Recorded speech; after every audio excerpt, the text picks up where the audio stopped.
Hey guys, it's Megan and Steve here. Before we record, I just wanted to say a few things. I noticed that, I'm sure you've noticed that we didn't record last week. And I'm going to be honest, it's coming to a point where we've been doing this for 2.5 years now. Mm-hmm. And we honestly thought things would start to grow at some point, and they haven't. Yeah. Now, I'm not making the statement to tell you guys like we're quitting. We're not quitting. But we are going to kind of take the show in a little bit of a different direction.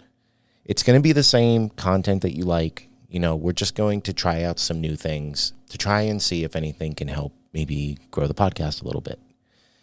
Because it's our baby. That's what we want to happen. Well, and not only that, but, we started talking. Well, I started talking. I kind of pointed this out mostly, but, there's a lot that goes into how we do the show currently. A lot.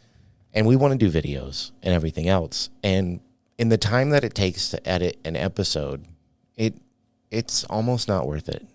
Yeah. And it is a podcast. Like, I think what we've been doing is great. I like it. I enjoy it. But it doesn't seem it's working for everybody. And that's fine. So we'll try some new things. And I'm not saying that every once in a while, maybe we won't do one like we have in the past. Mm-hmm.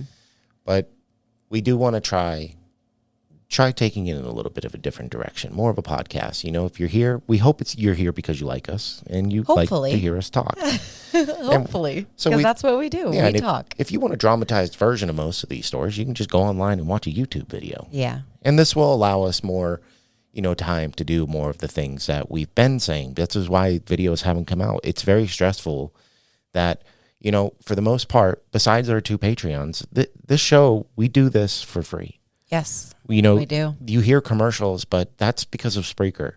Mm-hmm. I'll be honest with you guys, we don't even make $30 a month doing this show. Nope. So we haven't, in 2.5 years, we haven't even made enough money to pay for the setup that we use. And that was on us for buying it. But we wanted to try and have some good equipment to put out good content for people. We wanted quality. We want to grow the show. We want to do more. We want to be able to do all of these things. Yeah, we want to be able to bring you videos and Patreon episodes and regular episodes. And who knows, maybe a whole nother show on top of it. Yeah, we'd love to. But in the 20 hours that it takes, honestly, it takes more than that. It really takes more than that. Edit just one episode, let alone research and write. Yeah. And we have to sit down and record, and it's crazy. Anybody out there knows that they wouldn't go to work for free to do, 2 or 3 days of editing, which sometimes I cram into one day. I will just stay up all day and all night. Yeah. And then all the research, and then, so it's a lot. It's a lot. We love doing this. Yeah, we're not going to stop. Absolutely love doing this. I think we're just going to try out a few new things. Yeah, we hope that you guys will come along for the ride. We're just going to take it in a different direction. And we hope you guys understand. And we really honestly hope you guys enjoy it. So with that being said, I think it's time to get into the show now.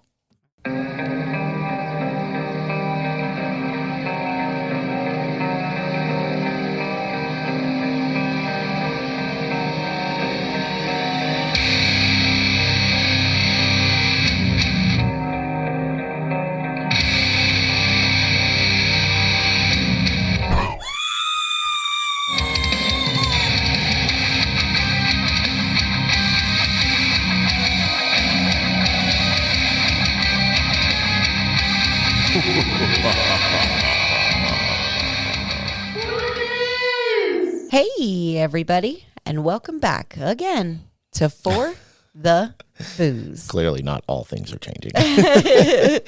No, my intro will stay the same. So we are back. I'm sorry if I sound a little, I have kind of lost my voice a little bit. He did. It was my fault.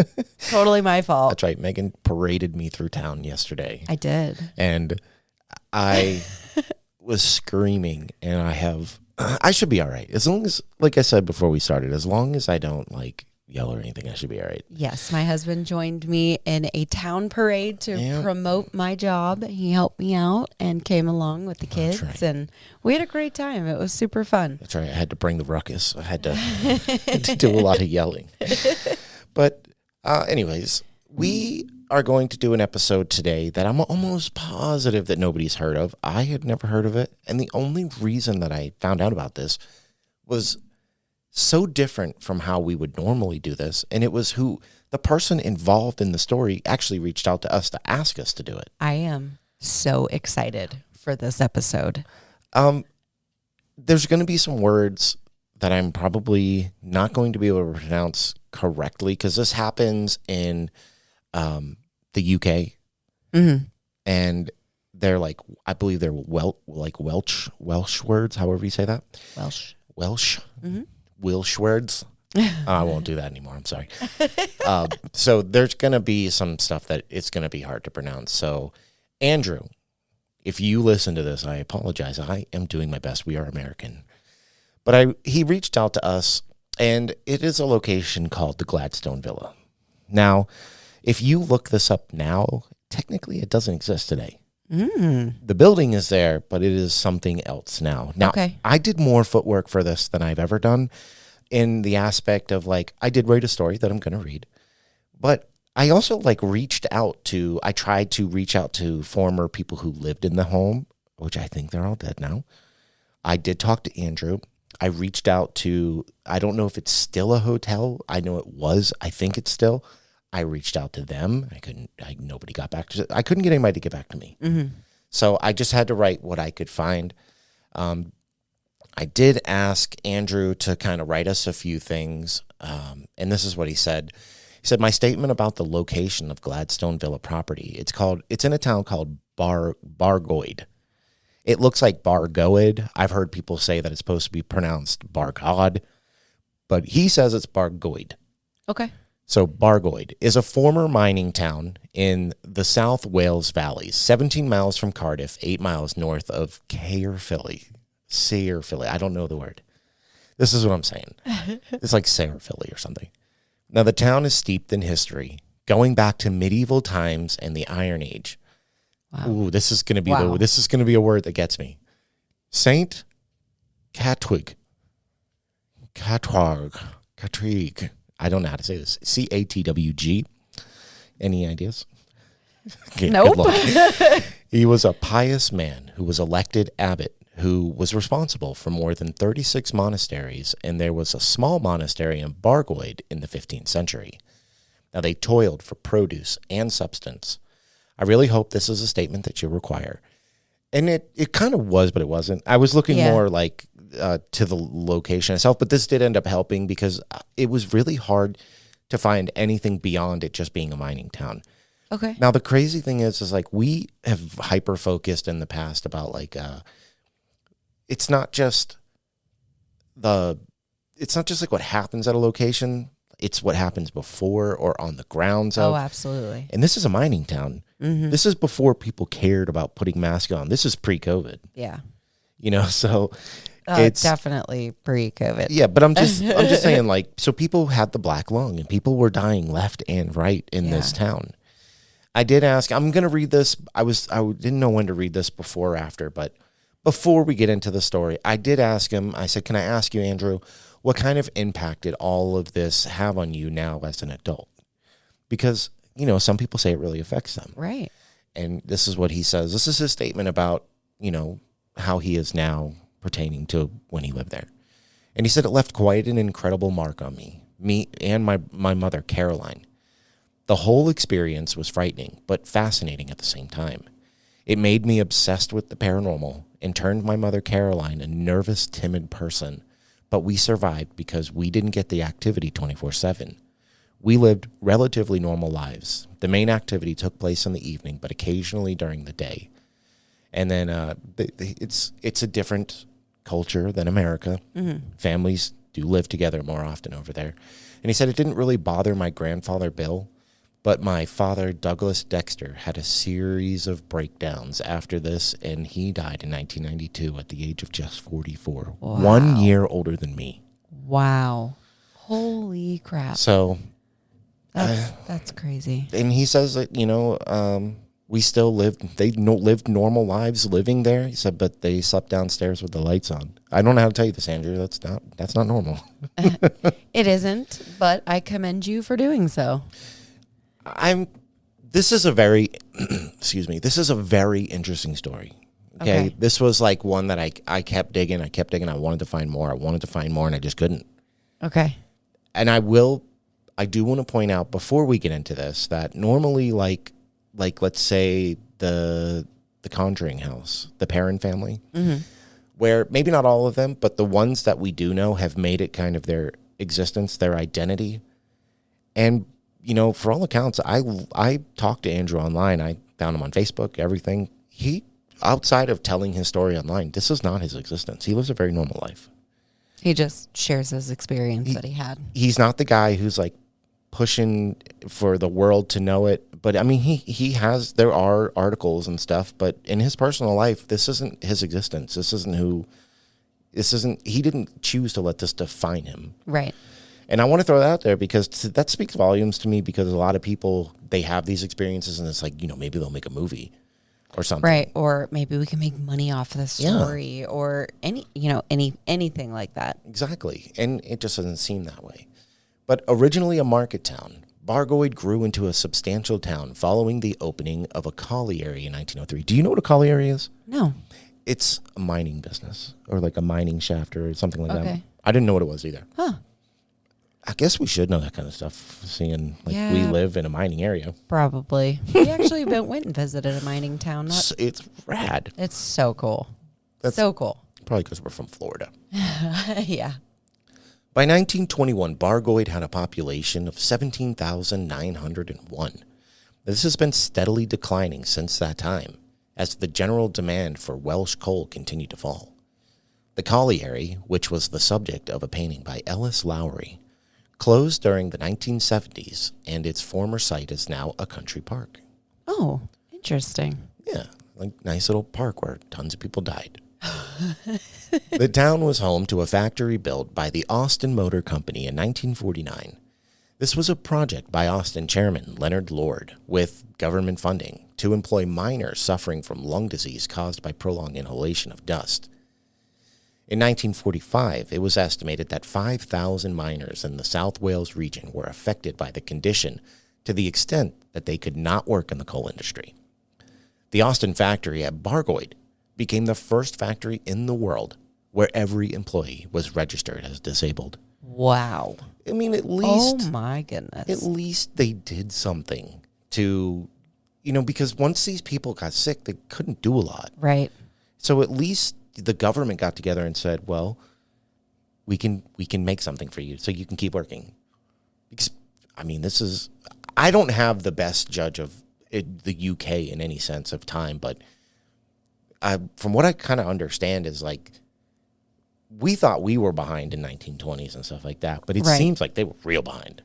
Well, and it's crazy too, because like nowadays in our time now, like over in Europe and things like that, like now everything better. The medical side of things and the way they take care of their people, and it's just so far from the way that American medical is. I want to comment on that, but I don't want to start a political debate on our show. But like it's crazy. But I do agree. With you. It's so crazy. I totally agree with you. Mm-hmm. It seems that the European countries care way more about every person versus our government, who cares more about how much work that person can do, and it doesn't really matter. You're like a battery. Mm. We'll use you while you're running strong, and when you're done, we just don't care. Yeah. It's unfortunate. It is. Absolutely. Ex-miners could work at Bargoid under full-time medical supervision and with medical facilities on site at the factory. The factory was understandably light, with the main product being the J40 children's pedal car. Okay, I saw a picture of it, and then right after we did this, I think that's what is over there in that mining town. Shut up. I think that's what it is. No way. I'd have to look it up, and if I can find the picture of the J40, I will post a picture of it when we release the episode. So cool. Yeah. What? I was like, wow, that's weird. That's crazy. The success and efficiency of the factory was such that 150 men were employed by 1953, and Austin began the manufacture of small metal pressings for its full-size cars, such as dashboard parts, car registration plates, and rocker covers at Bargoid. By 1965, over 500 men, all suffering from lung disease, were working at the factory. Production of the J40 pedal cars ended in 1971, but the factory's other work kept it open. So they still kept working. Yeah. At least they didn't kind of narrow it down just to one thing. No, so they wanted to make sure that they could provide for their families. Yeah. Improving conditions in the mining industry and the slow reduction in the number of mines and workers in the region meant that the factory's purpose began to become kind of redundant during the 1980s. Right about the time I came around. I'm telling you, Yeah. my birth solved a lot of things. Oh, my goodness. The numbers employed slowly dropped, and new workers did not have to be lung disease sufferers. The end of production of the Austin A-Series engine in 1999, the rocker cover of which was made solely in Bargoid, meant that the factory, then under the ownership of the Rover Group, employing 45 people, of which only 11 were registered as disabled, finally closed. Wow. They didn't need it anymore. Yeah. Because people weren't sick anymore. Wow. The property was once residential and was called Gladstone Villa, named after the former Liberal Prime Minister William Gladstone. Now, being Americans, we are not going to know who that is. No. Americans are stupid. I'm sorry. We're just not smart. Well, we're smart when it comes to some things. But when it comes to other countries, we know nothing, which surprises me because I have friends from England. Mm-hmm. They know way more about us than we know about them. I know. I have family in England. But I can only, I speak to my European friends a lot. And I have more like when your family comes over, yeah, I see them. But this is somebody I talk to all the time. Mm-hmm. He's relatively my age. We don't know anything. Okay, but I was 14 years on this earth. That's a long time ago. With a British grandmother from England who passed when I was 14. I still know nothing. This was an interesting side note here. I just want to let everybody know that Megan comes from a mix of Kentucky holler people and then like proper British people. I sure do. It's so strange. I sure do. It's so strange. Gladstone was elected Tory MP for Newark in December 1832 at age 23 with ultra-conservative views. In Parliament, he spoke out against the abolition of slavery because his family used slaves on their West Indian plantation. He also opposed the recent democratic electoral reforms. In 1840, Gladstone began his rescue and rehabilitation of London's prostitutes. I bet you did, buddy. Even while serving as prime minister in later years, he would walk the streets trying to convince prostitutes to change their ways. And he spent a large amount of his own money on this work. Huh. How much do you want to bet he wasn't just out there to talk to them?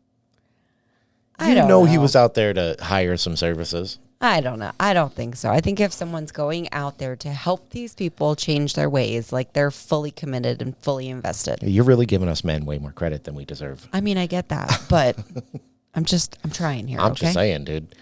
I'm just saying, don't give us that much credit. In 1867, Gladstone became the leader of the Liberal Party following Palmerston's resignation and became prime minister for the first time in the following year. His policies were intended to improve individual liberty while loosening political and economic restraints. In 1874, a heavy defeat at the general election led to his arch rival, Disraeli. I think it's Disraeli. Yeah, Disraeli. That looks right. His arch rival, Disraeli, becoming prime minister.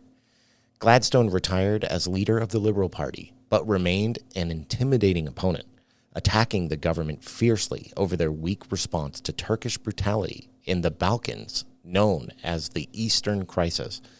So he spoke out for the things that we today would find a bit troubling. He didn't want slavery to end, and he wanted all sex workers to be gone. And I left a lot of stuff out.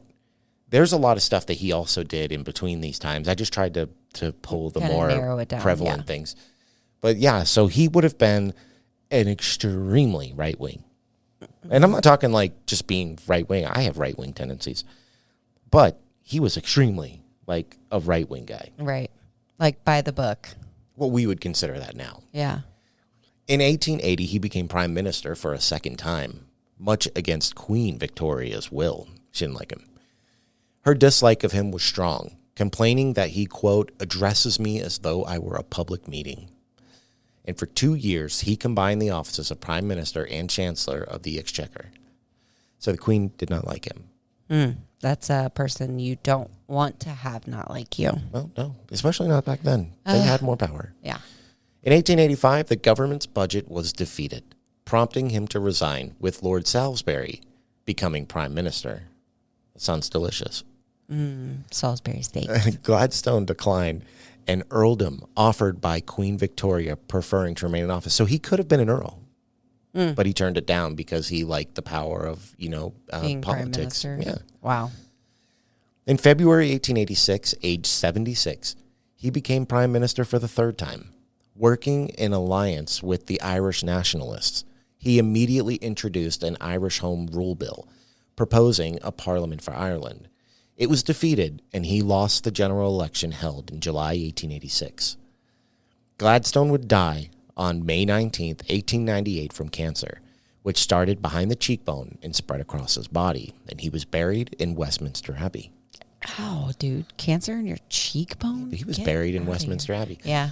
Now, so that's who it's named after. Okay. We're going to get into the long line of people who resided here at Gladstone. Okay. I reached out to, obviously, not all of them, because you see some of these dates and they're not around. Mm-hmm. But I did try to find the location of some of them, and it just wasn't happening. Now, the Kimmiett family lived at Gladstone Villa in the 1920s. Michael Kimmiett, his wife Evelyn, and their son Elvin Rollins Kimmiett, who died at the property on the 29th of May, 1924, when he was just 4 months old. That's going to be a very important point later. Okay. Now, his funeral took place on June 2nd, 1924, and it was strictly a private affair, as stated in the archives of the local newspaper, the Western Mail, of that year. Just remember the 4-month-old baby dying. Okay. Then, Super sad. It I don't is sad. want to remember that, but okay. You're going to need to. I'll probably point it out still.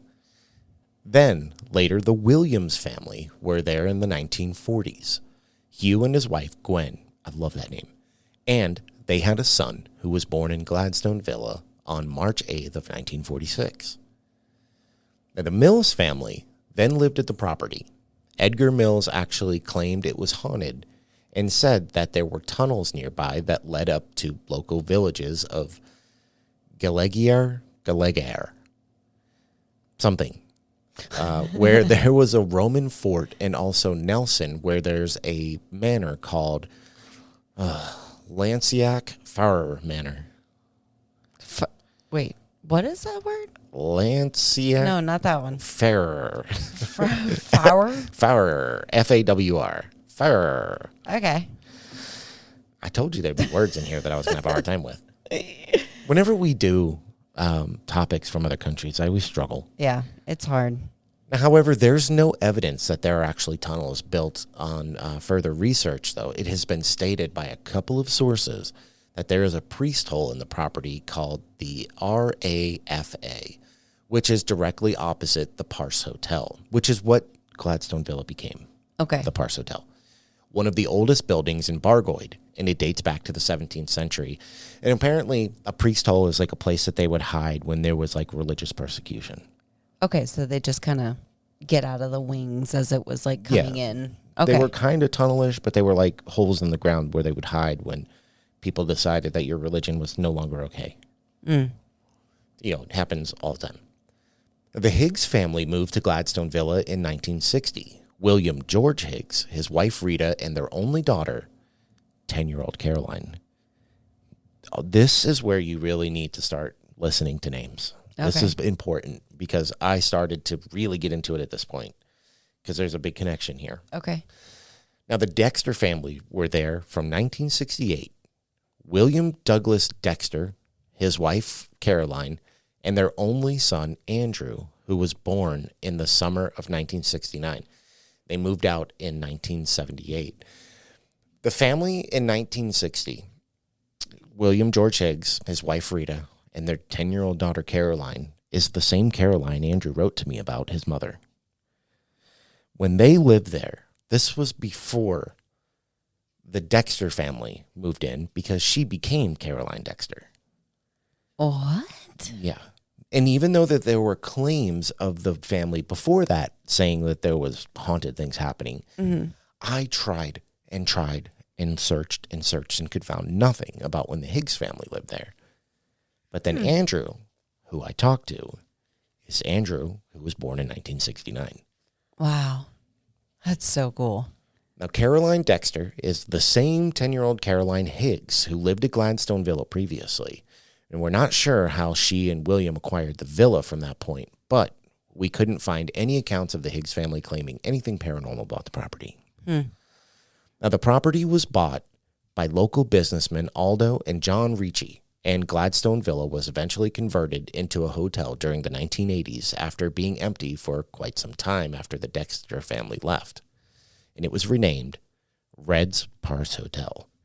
That's who I reached out to on Facebook. Okay. I got no response. Was the hotel itself? Yeah, they have a Facebook page. Right. It seemed up to date, but I got no response from them. Now, from what we could find, the property is still open today, and it seems to be haunted if you ask some folks. I did find claims across the internet.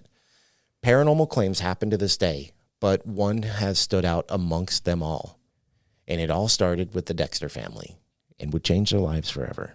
Wow.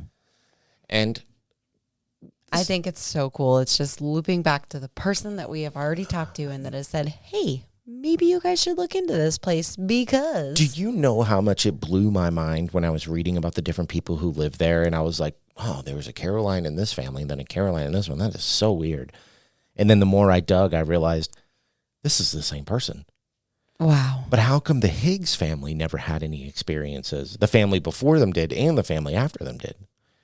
Maybe it's Caroline. Interesting. Wow.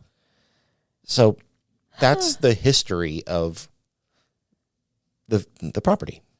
Wow. And that's where it is today. I do believe it is the Red's Pars Hotel still. Okay. And there, if you go online, if you're lucky, you got to sift through a bunch of stuff. But people do claim to see things and hear things there and like be touched. And they're staying at the hotel. Okay. Yeah, or just because I think they also do like events there and stuff. Because I believe gotcha. Andrew told me too, like, or it's in maybe one of the things I read. Yeah, I'm not going to get into it because I think I kept it for the story at the end. But okay. But things to this day still happen there. So I don't know. I don't know how all this plays together. And there's such a limited amount of information. Yeah. And it's hard. It's hard when there's limited information because you're kind of piecing things together. But then you have somebody, you know, you're reaching out and talking to someone who actually lived in this place. And we've kind of been wanting this to happen for a really long time, you know, like have this type of situation. But then you can't find a lot. Yeah, so, it's hard. Well, it's also hard when you go to other countries for your story because in America, like we have like the Freedom of Information Act, and like you can find anything on anything, even if it's maybe not free and you got to pay a little bit. You can find anything you want. Right.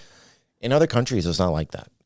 Because I remember I was trying to do an episode, I don't know, a year and a half ago, because I'm a big Beatles fan. And I wanted to do the episode on the building where John Lennon was born, but there's just so little information out there that I couldn't make it happen. Mm-hmm. And it's just, that's when I realized that, like, unless it's a huge, huge location, that's also garnered like a lot of research, you know, in the past from this side, it's really hard to find what you need to find without going there. Right. And we're not going there. And I think too, like, England tends to be, I'm not going to say stuck in the past, but like, I would think that like when you're researching something, you'd have to go to a library. You'd have to like look into newspaper clippings and, you know, things like that, where here in America, you can look anything up on the internet. Yeah, but, I mean, and I know they have stuff out there on the internet. But that's what I'm saying. Even over there, like their information is not as free as ours. Right. Even to them. Yeah. So like they couldn't even just go out and look all this stuff up. Oh, it's so crazy. Right? Because like we could find out anything about any person that's been arrested anywhere in the country. Mm-hmm. They can't. They can't do that. Not even about their own country. Wow. So that's crazy. But this is where we're going to take a little break. And when we come back, I'm going to tell you what happened from 1969 until 1978. Okay.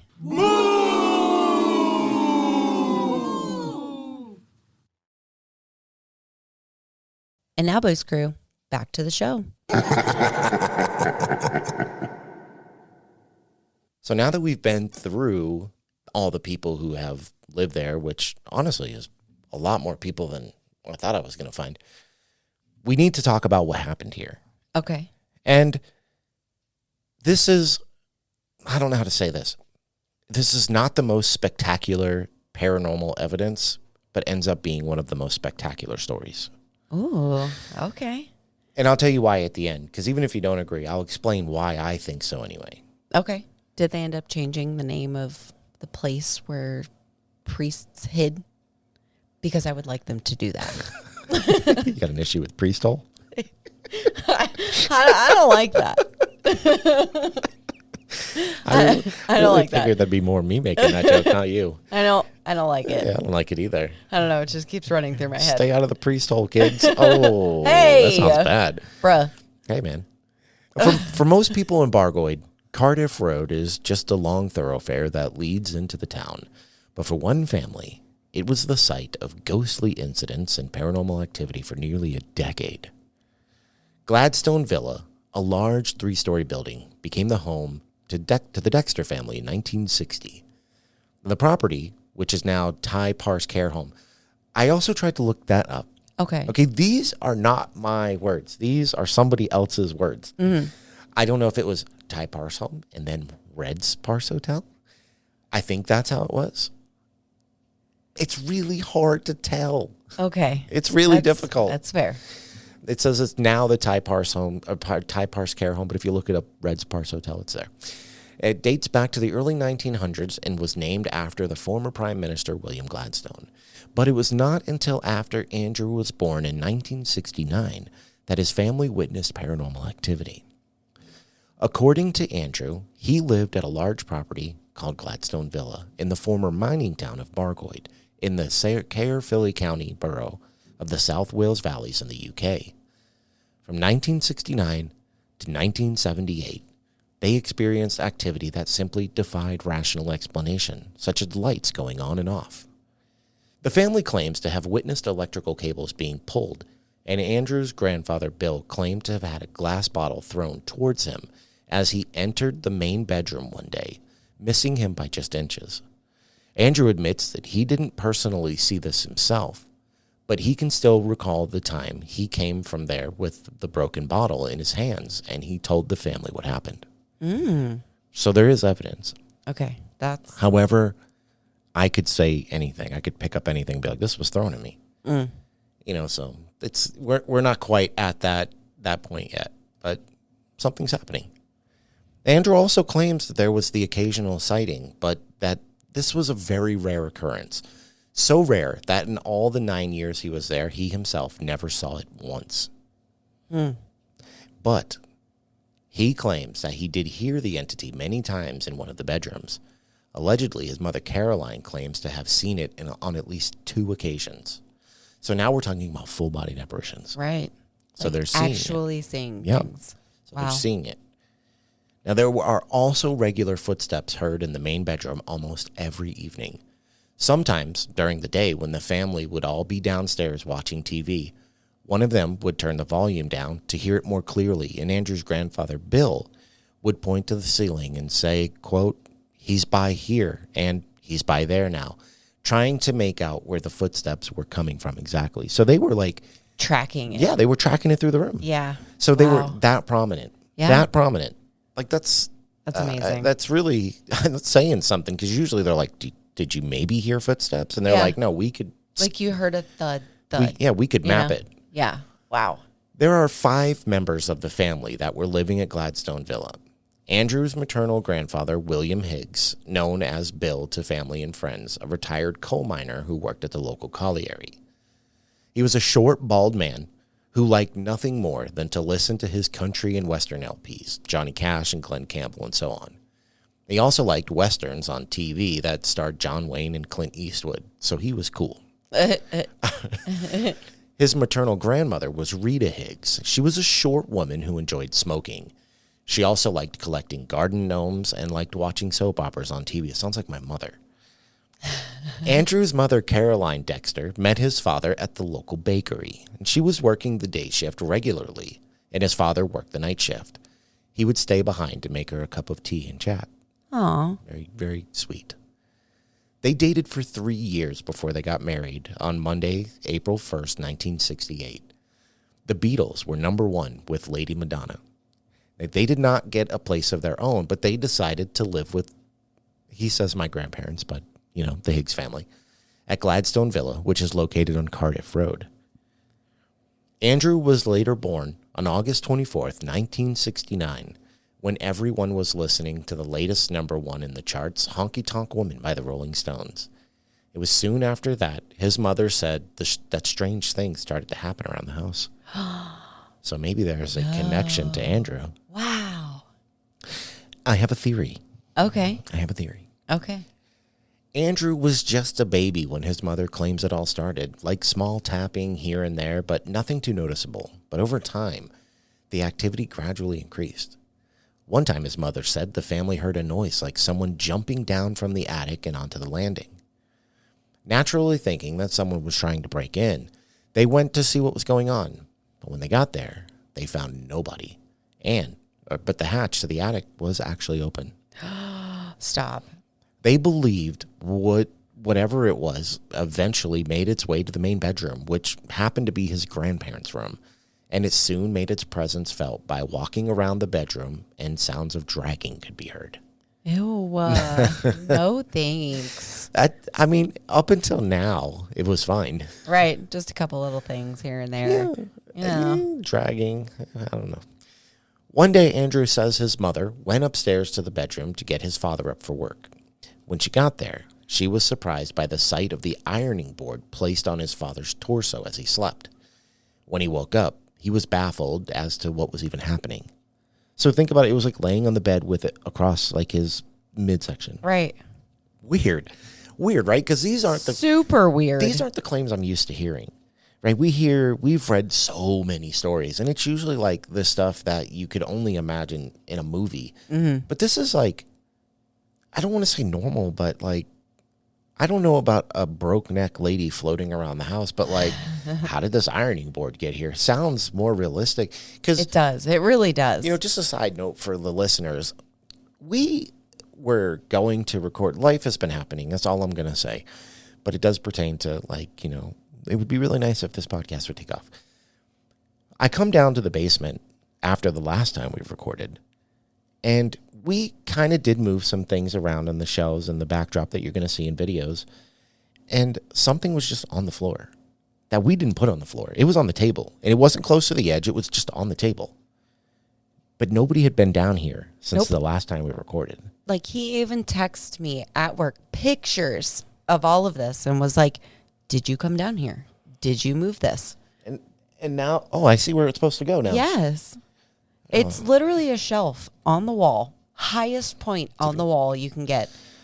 And it was tumbled down onto the floor. It's even weirder now because it's farther away than the one on the edge. There's nothing wrong with that shelf. I know. The whole shelf is intact. Everything else is still up there. I will say 90% of the stuff came from thrift stores. Yeah. Well, 90% of our house came from thrift stores. I'm just saying. Yeah. We should probably stop doing that. So many things from thrift stores. We love thrifting. Yeah. Now, Andrew suspected his grandfather Bill was playing pranks, but in time, he would discover that Bill was not responsible for it. He would eventually tell his work friends what was going on at home, and it got around town that Gladstone Villa was haunted. Andrew's parents unfortunately separated in 1972, and his father left Gladstone Villa, but, quote, it wasn't because of what was going on at Gladstone Villa. It was just a breakdown of the marriage, and they finally divorced in April of 1975. Oh, that's sad. That's sad, because we just had the bakery. Yeah. This would have been a great love story. As Andrew got older, he claims to have witnessed the activity for himself. He says he saw the poltergeist activity. He allegedly saw the electrical cables being pulled by unseen forces. He claims he saw the lights going off and on, and when his grandfather Bill would play records on Sunday, as they usually had family dinners on Sundays, whatever it was would turn the music off. Oh. The entity seemed very active when he played the British band Slade and during any religious TV shows his grandmother Rita would watch. The local police were also involved. Andrew recalls them popping their heads into the attic, hesitating and refusing to go in, and then saying it was his father playing a prank on the family. And they're all like, no, we called you. Yeah. Like, no. Well, maybe they just thought, maybe they thought the father was salty because of the divorce, so he's like messing with. I don't know, but. Yeah, but it was happening while he was there, too. But they're just now getting involved. I don't know. I can't tell you because I'm not British police. A family friend, Mrs. Ivy France, was very skeptical when Bill told her that Gladstone Villa was haunted. Andrew remembers Mrs. France going into the main bedroom, looking around and saying it was vibration from the traffic outside causing it. But she soon changed her mind when she experienced it for herself. Oh. It was then, Andrew says, she suggested the local press be advised and a medium being contacted. Now, the medium was John Matthews, and when he came to Gladstone Villa, he started by asking the family members questions. He then began by asking the entity to knock on the ceiling, and for sure enough, it surprised everyone when it did what he asked. Wow.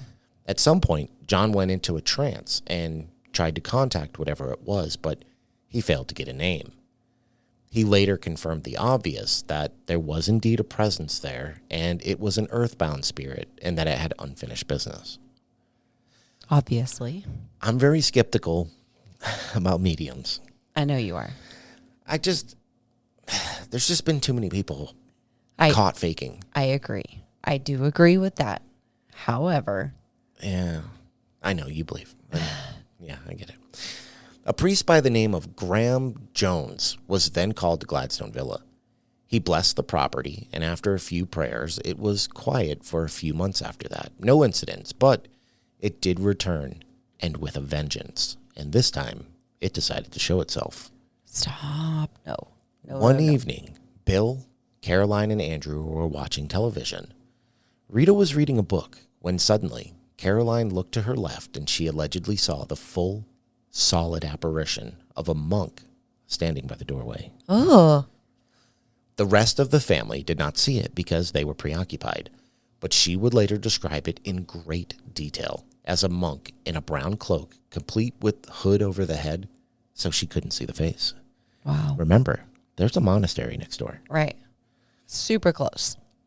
Fred Davies was a friend of Bill's who worked with him and would visit most evenings. Fred was a slim man who wore a flat cap and glasses and smoked homemade cigarettes, also another rad guy. He would sit in his favorite chair by the open fire and talk to the family and watch TV with them. One day, Fred was in his usual place by the fire. It was very quiet when suddenly there was a very loud bang. It was so loud that Fred ducked his head, and Andrew ran to his mother. When it was quiet, they would all go upstairs. Bill would always be first, and Andrew would always be last. When they got to the room the bang seemed to come from, they found nothing that could account for the noise. Fred later told them that he ducked his head because he thought it was going to come through the ceiling. Wow. So these aren't the bangs that we're used to hearing about. Right. This one is so loud, like he thought something was coming through the floor.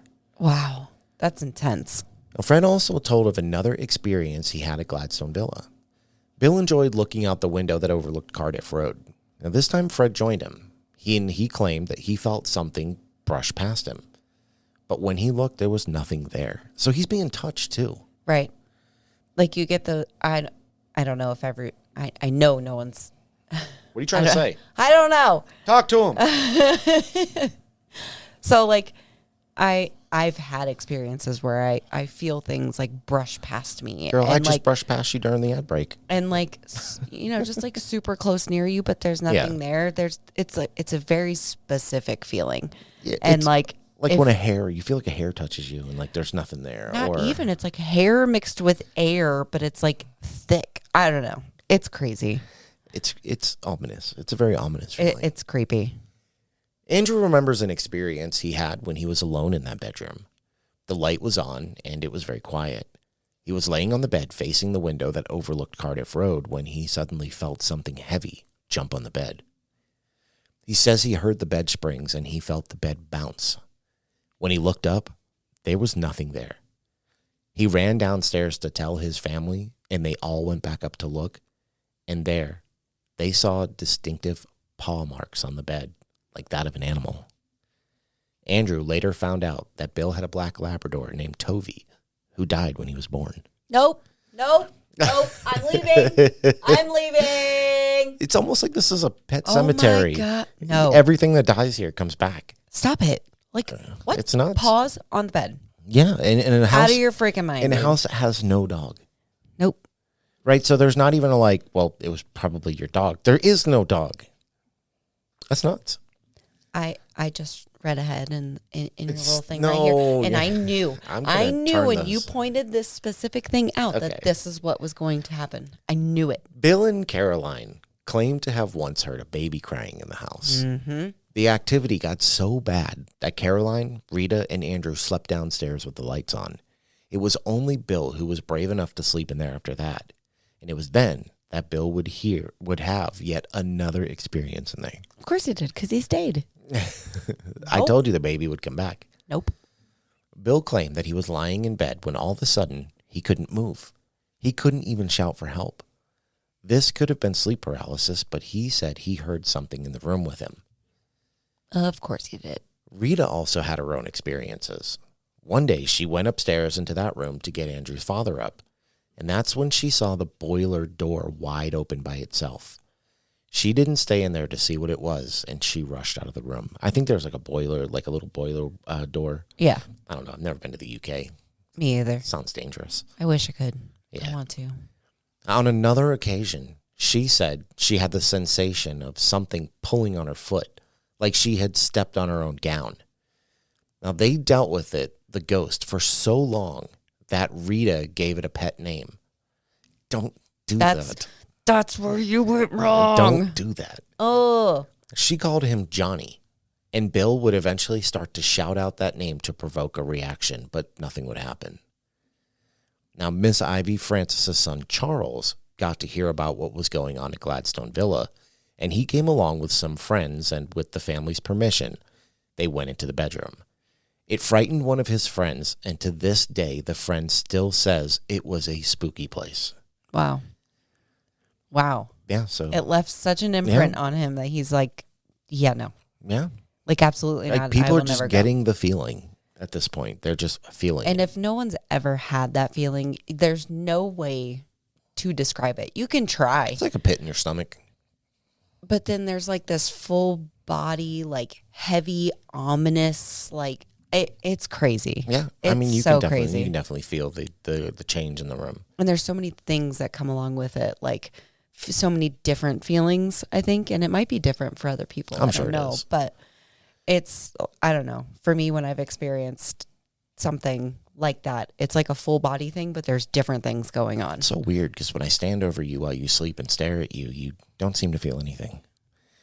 Anyways, Caroline had an operation and ended up on crutches. Excuse me. We're not just going to breeze right past that. I'm just kidding. Maybe. Caroline had an operation and ended up on crutches. The local nurse would tend to her foot.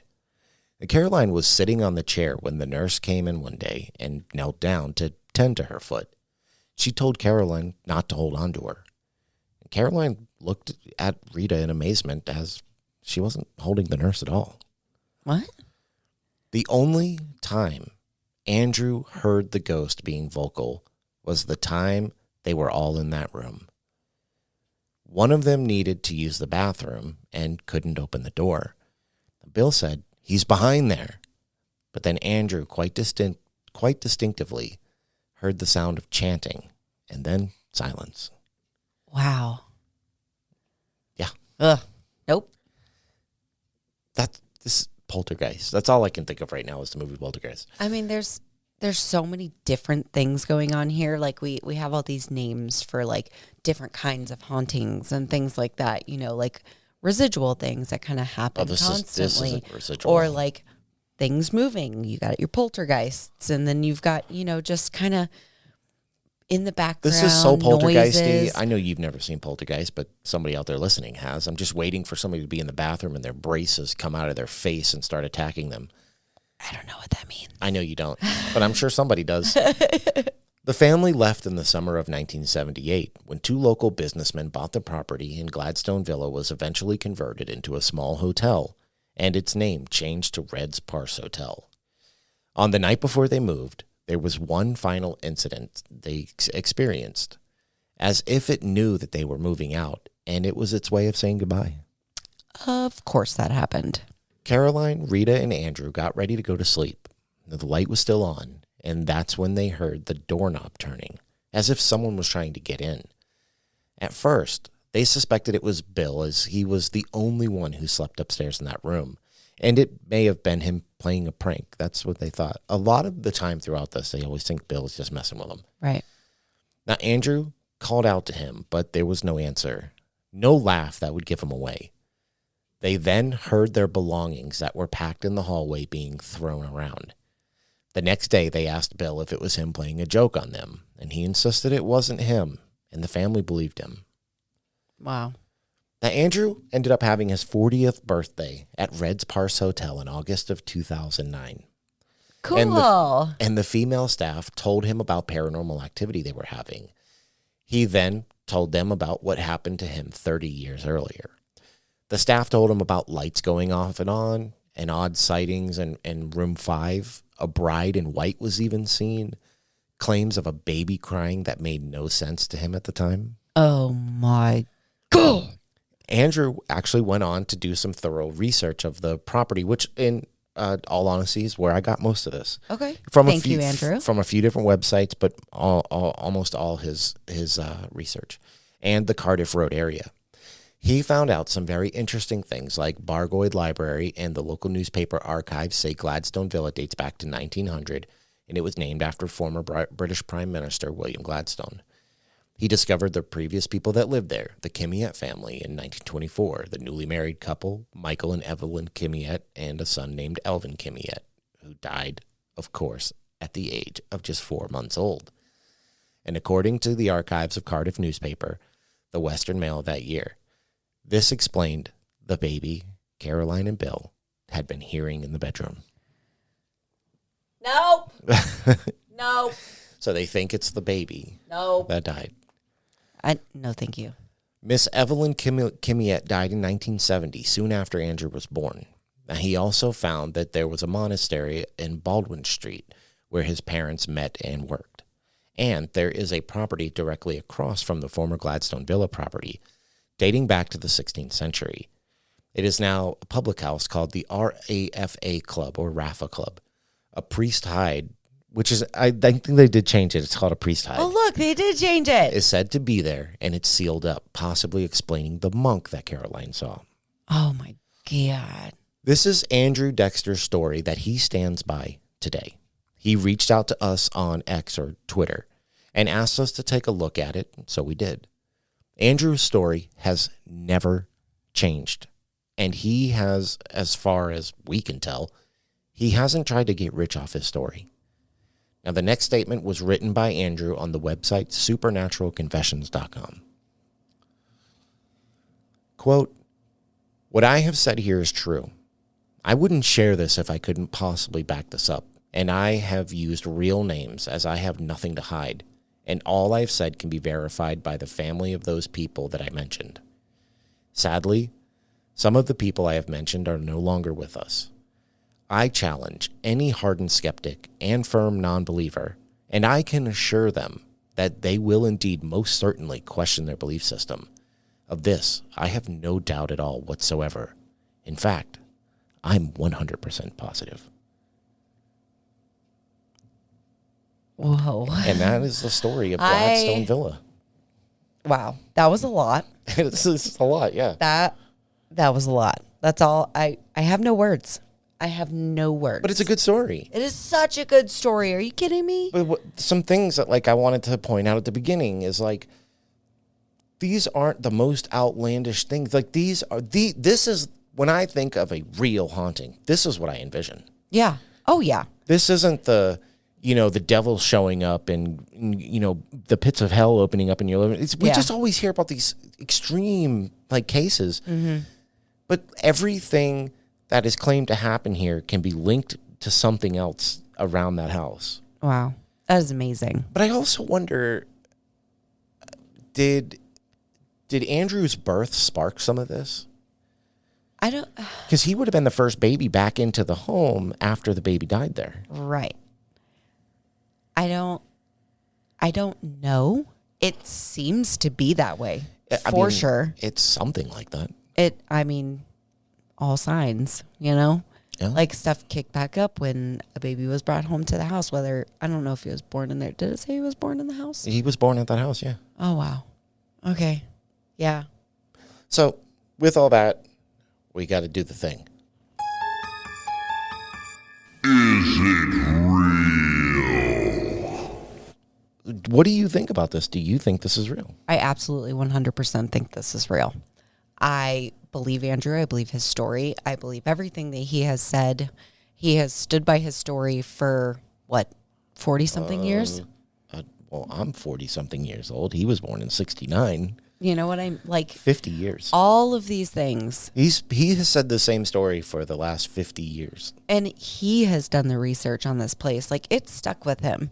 Oh, yeah, I'd say so. And I absolutely 100% believe that this is real. I think the history and the depth of the place where they live, and all the things. I am truly at a loss for words for this. Yeah. But yes, I absolutely believe this is real. What about you, babe? I believe also. I think that this is, there's nothing about this that is sends off alarm bells to me. But I will say the things that speak highly to me are the fact that Andrew hasn't tried to make this his whole existence, for one. Absolutely. He hasn't tried to, he hasn't really tried to capitalize on this as much as he probably could. And the fact that even when we talked, he really only answered the questions that I asked, and he didn't try to give me extra stuff to make it, scary, or, he just wanted us to tell a story. Right. And to me, that says a lot because, again, I will bring up the Perrin family, who, there's 1,000 books on, there's movies on, and everything else. Right. And it doesn't seem like he's done that. He's just this is my story, and I want people to know about it, and that's it. So, I don't know. It just doesn't seem overly complicated of a story. And even though it sounds like we named off a lot of stuff, this was in a 10-year period. Mm-hmm. So we're talking footsteps, an apparition that was only seen a couple times. But I think that the baby crying thing, and the fact that a baby, historically did die in that house. Right. And then the fact that the time she saw the apparition, it was a monk. And of course, there's a monastery across the street.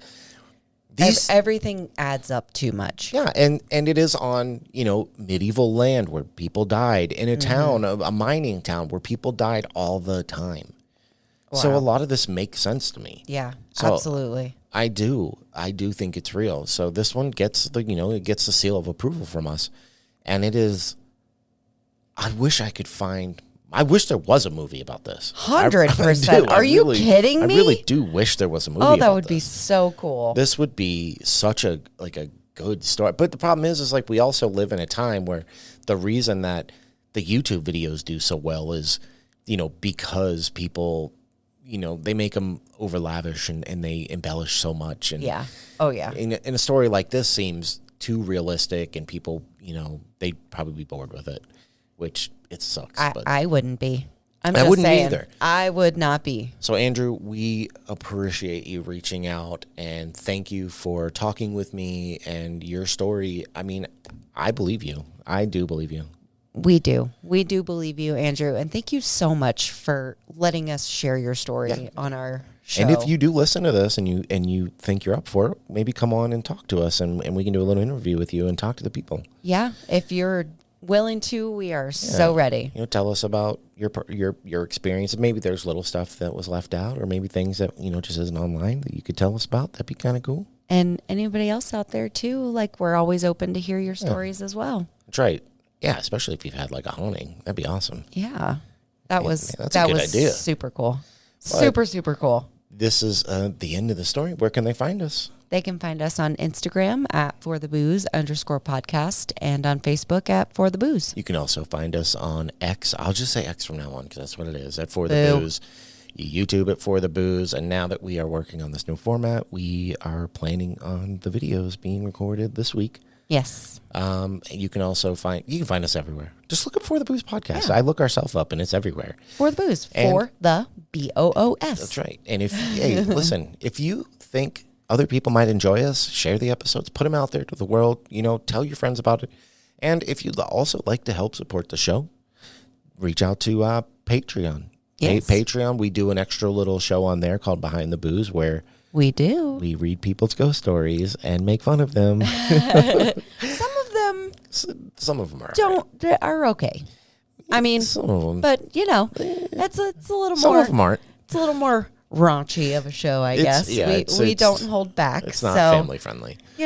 If you're interested, go on and be a Patreon member. But just look us up For the Booze on just about everything you can imagine. And don't forget to rate and review. That's right. We're not getting any, and those really do help, especially, to tell other people about the show and help, it bumps us up and gets our name out there a little more. That's right. I mean, we could get some new listeners, which would help out greatly because we would like to make this an all-the-time thing. And we would. I'd like this to be my job one day. Yeah. I love doing this. But anyways, I guess that's for us to worry about. Go ahead and take us out. Well, thank you, everybody, so much for listening. And we will see you in the next one. Bye! Stay out of the priest hole.